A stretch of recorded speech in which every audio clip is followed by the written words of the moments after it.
These flying machines have become a modern-day blessing and a curse. The thing that, can kind of keep you up at night is somebody using it to harm people. We've seen that already. There's actual cases in the United States and in other places where people have brought in drugs or guns to prisons and they drop them into the inmates. In certain areas in the Middle East right now, they're using them as weapons and dropping small explosives onto people. The technology as it is growing. It's going so fast. We often find ourselves playing catch up to the technology that's out there. But there are ways of preventing these threats by attacking the electronics inside the drones. They're essentially electronic devices that rely in part on GPS. So if you think about that, you can spoof a GPS system.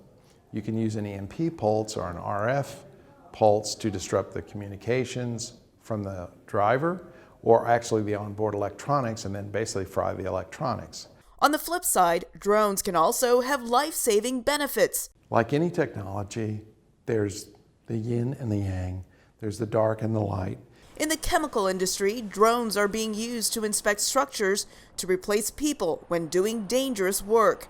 The Shell Deer Park refinery near Houston started using drones within the last year to take these pictures shown during a security meeting of the chemical industry. At a big site like mine, where we have superstructures that are almost 400 foot in the air, I'm not having to get somebody lifted up some way. I can put that drone up there, get a great visual of what needs to be done, and then decide how we respond to that event. A growing number of law enforcement agencies within the U.S. are also using drones to investigate and clear freeways faster, and in cases such as search and rescue. You can see the body heat, maybe of a child, whereas people walking across a field may never see them, and this has been proven multiple times worldwide. The technology is continuing to advance. Sophisticated sensors such as night vision, methane detectors, and X-ray capabilities can be placed on drones.